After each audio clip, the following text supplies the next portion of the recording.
Olá, esse aqui é mais um Panorama CNN Brasil Business. Dessa vez estamos aqui com Carlos de Barros, que é o CEO da DASA, a maior rede de laboratórios do Brasil, com mais de 900 unidades espalhadas e um faturamento próximo de 5 bilhões de reais. Tudo bem, Carlos? Muito obrigado aqui pela entrevista. Tudo bom, André? Prazer estar aqui com você, com essa turma toda da CNN Brasil. Então, ótimo. Carlos, para começar, laboratórios, a gente não pode deixar de falar, obviamente, de exames para a Covid-19. Vocês tinham todo um plano, de criar, inclusive, unidades específicas para a Covid-19.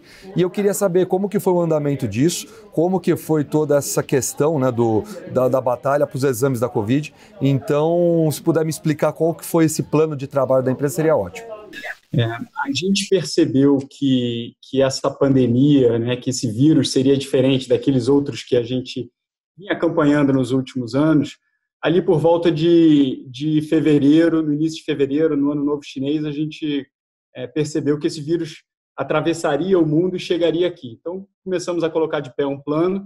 A empresa estava financeiramente super saudável e depois com essa consciência que a empresa estava financeiramente saudável, a nossa prioridade ali foi: vamos cuidar dos nossos colaboradores e cuidar da população brasileira, seguindo aquele lema, aquilo que sempre se fala, que o importante é testar o maior número de pessoas possíveis para a gente garantir um controle, um acompanhamento melhor dessa pandemia. Então, o foco era: a empresa está financeiramente equacionada, a prioridade zero é testar o maior número de pessoas possível e fazer o nosso papel aqui dentro da sociedade brasileira.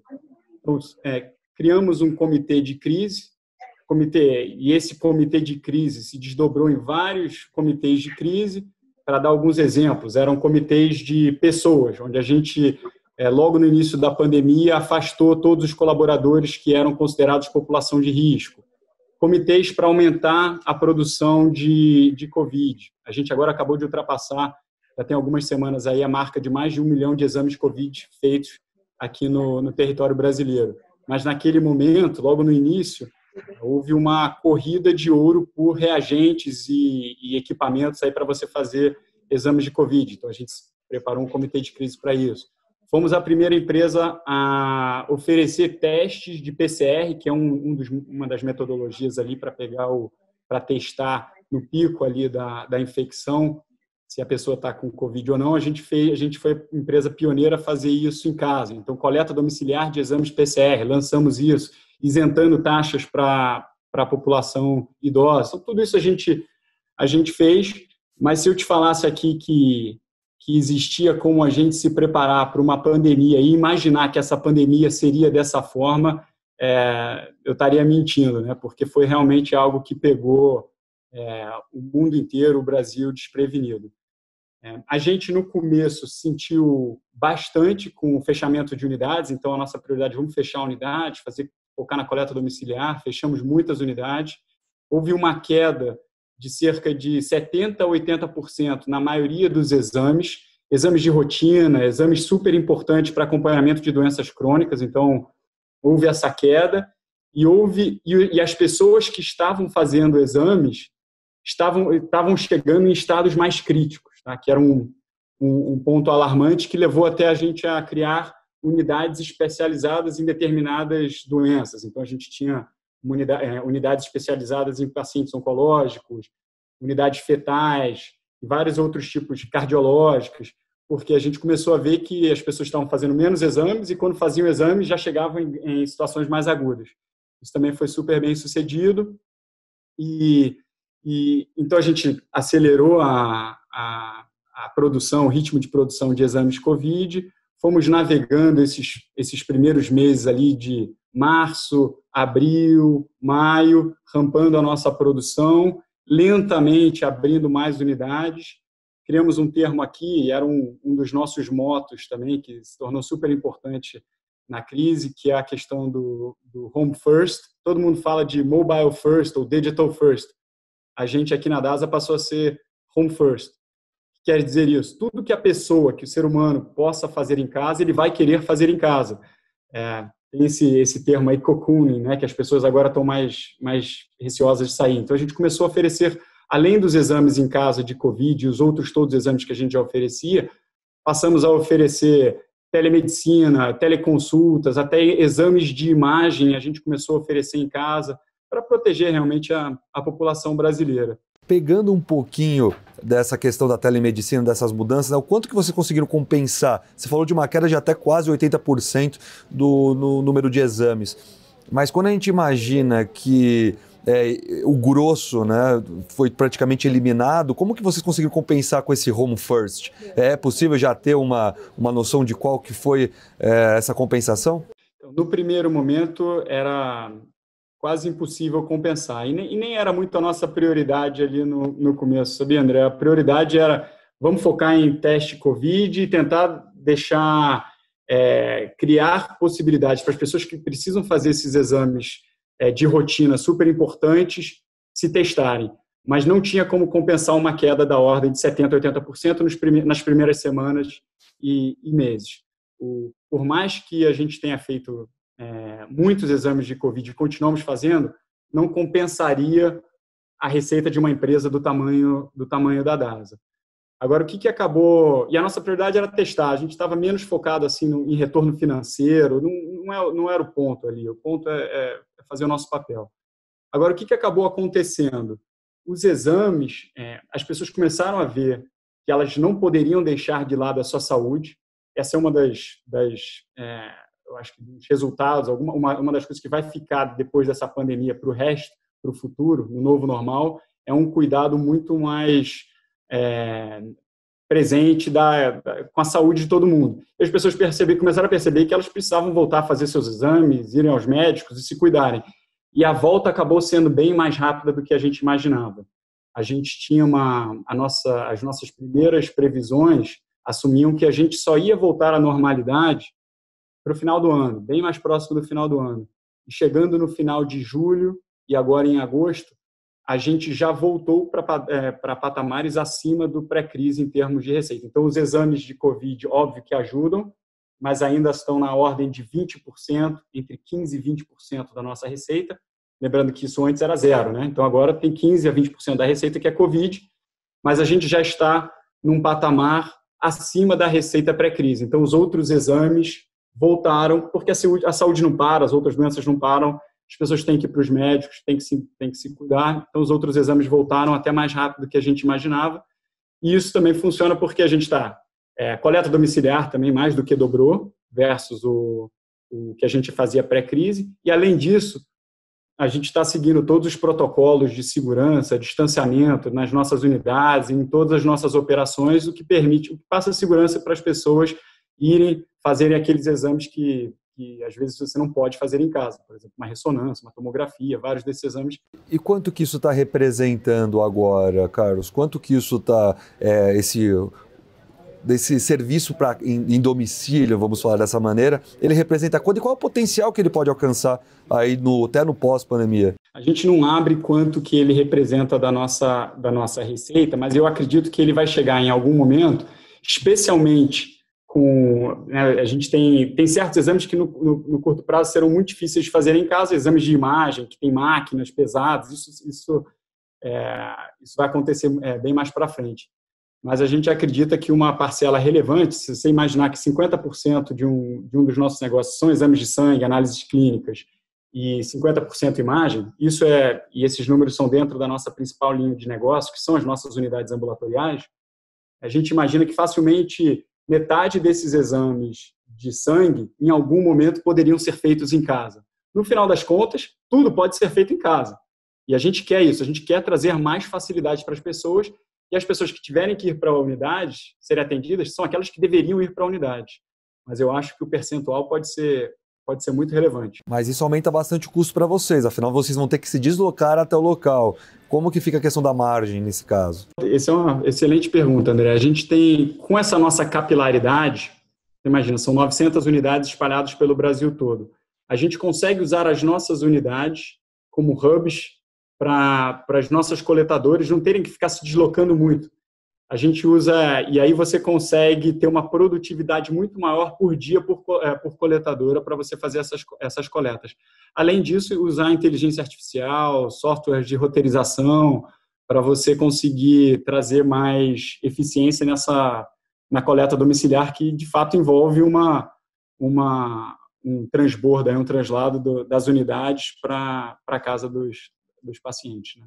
Mas é um serviço que os nossos pacientes gostam muito, que geralmente quem faz a primeira vez não volta atrás, porque realmente tem muito mais. Uhum. Falando também numa questão dessa de redução de custos, né, do setor de saúde como um todo, a gente vê que no final do ano passado a DASA, junto com o Grupo Ímpar, né, que também fazia parte já da família Godoy Bueno, fez uma fusão de toda essa questão do setor de saúde, né? Então agora vocês têm hospitais sob gestão e laboratórios sob gestão na mesma empresa. Você cuida de laboratórios. Mas como que faz? Até um dos principais motivos para que isso acontecesse é a redução de custos, é ter uma sinergia. É algo que o setor de saúde nos últimos anos fez exatamente o contrário, né? Laboratórios são empresas, hospitais são outras empresas, seguros de saúde são outras empresas, né? Que conversam entre si, mas não são do mesmo grupo. Você acredita que essa é a tendência agora, essa junção e uma busca de sinergia para reduzir o custo da saúde, reduzir os impactos da inflação médica? Sim, eu acho que cada vez a gente acredita muito nessa união e nessa integração e interoperabilidade do setor, porque hoje um dos problemas é que o setor é muito fragmentado e a saúde é fragmentada. Então a gente passa mais tempo cuidando de doença e de eventos agudos do que promovendo a saúde das pessoas, que deveria ser assim.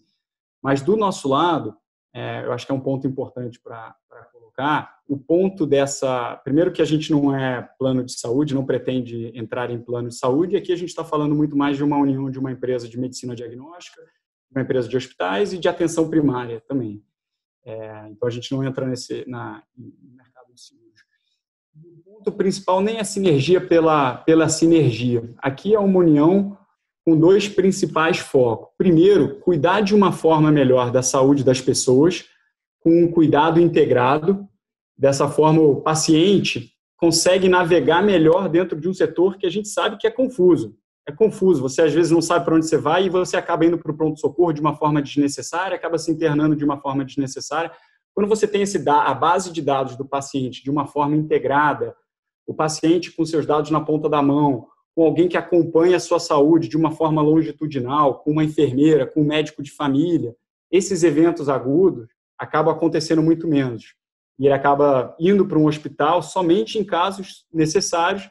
Só aí você consegue trazer uma redução enorme para o setor de saúde. Então, primeiro é cuidar da vida desse paciente, dessa pessoa, de uma forma integral. E fazendo isso, você acaba gerando muito mais eficiência e sustentabilidade para o setor de saúde, e a gente sabe, você mesmo falou a questão da inflação médica, que vem crescendo a ritmos bem superiores à inflação normal, ao IPCA, e aí você traz mais sustentabilidade, reduz os custos do setor, consegue trazer mais pessoas para a saúde suplementar e desonera ainda mais o SUS. Então, esse é uma dos pontos mais importantes dessa nossa união, e é por isso que a gente está tão animado com a união das empresas. Pegando um pouquinho até essa parte que você fala também da redução de inflação médica, a gente teve aqui a liberação por causa até da Covid da telemedicina, que você até citou, essa questão do exame em casa. Quanto que isso vai ser responsável por essa redução até mesmo, né, dos custos das empresas, né? Quanto que isso vai ser importante? E é possível, vocês já estão pensando junto com o Ímpar de criar, faça uma consulta em telemedicina, já faça o exame, criar essa sinergia nesse caso, até para facilitar a vida do cliente?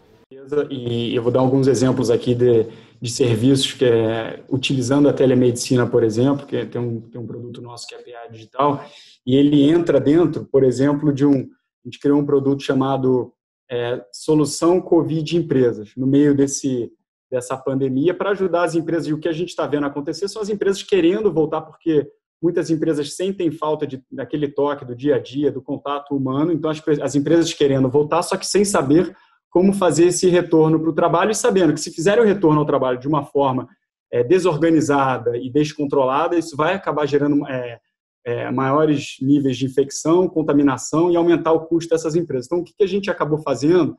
Já são mais de 500 empresas com as quais a gente vem trabalhando, mais de 800 mil vidas. A gente desenvolveu um produto passa por vários pilares de comunicação, de definição de protocolos de distanciamento social dentro das empresas, passa muito por diferentes programas de testagem para o controle, mas também passa pelo uso da telemedicina. Então, por exemplo, tem colaboradores que estão em dúvida se deveriam ou não ir para um PA, se estão com sintomas ou não. Em vez dele ir para um pronto atendimento, para um pronto-socorro de um hospital e estar exposto ao vírus, ele liga na nossa central, usa a nossa telemedicina, fala com o médico pode começar a monitorá-lo e começa a monitorar para ver se ele deveria ir ou não. E só aí a gente viu uma redução de cerca de 80% em idas para pronto-socorro desnecessário. Então, são números astronômicos, né? Imagina essas pessoas se locomovendo e indo até pronto-socorro, que a gente consegue evitar com isso. Então, reduz o custo da empresa e reduz o ritmo de infecção da pandemia. Assim como esse serviço do pronto atendimento digital, existem serviços de monitoramento de pacientes que foram positivados. Então, o paciente com Covid, ele é monitorado através da telemedicina, usando médicos nossos, treinados especificamente para isso. São exemplos de como a telemedicina, a gente acredita que veio para ficar e veio para trazer mais sustentabilidade para o setor, desde que feitas da forma correta, obviamente. Minha última pergunta a gente sabe que o setor de saúde, apesar do imaginário popular é que hospitais estão indo bem, que empresas de diagnóstico estão indo bem, você teve uma queda de receita muito grande e aumento dos custos. Com isso vão abrir algumas oportunidades de aquisições. Vocês estão vendo isso? E da onde viria esse dinheiro, de repente até de um re-IPO, aí voltar para o mercado de capitais ou não? A gente está olhando essa crise, André, de uma forma daquilo. A gente é muito movido aqui na cultura, parte da cultura da ASA, a mentalidade dos acionistas, dos executivos. A gente é muito movido pelo nosso propósito.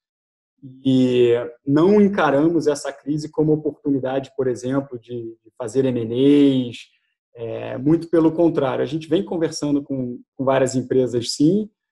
Algumas coisas já vinham acontecendo desde o pré-pandemia, mas a ideia era sempre como é que a gente se junta com outras empresas no setor para oferecer soluções melhores para os pacientes e para os nossos principais clientes, que são os planos de saúde, empresas e pessoas físicas também. Então, não encaramos essa crise como oportunidade de comprar empresas, nem é isso que a gente viu muito.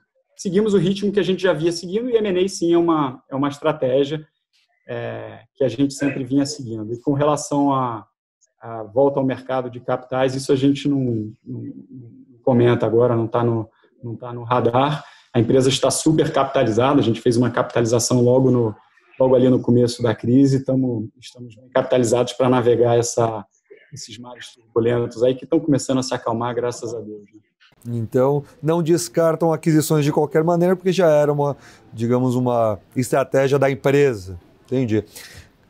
Carlos, queria agradecer muito. Agora, quando toda esse pós-pandemia passar, né, quando essa pandemia passar, a gente entrar de fato pós-pandemia, está convidado também para vir aqui na redação da CNN e a gente fazer essa entrevista pessoalmente. Será um prazer, André. Adorei bater esse papo com vocês. Contem com a gente. O que precisarem, estamos aqui.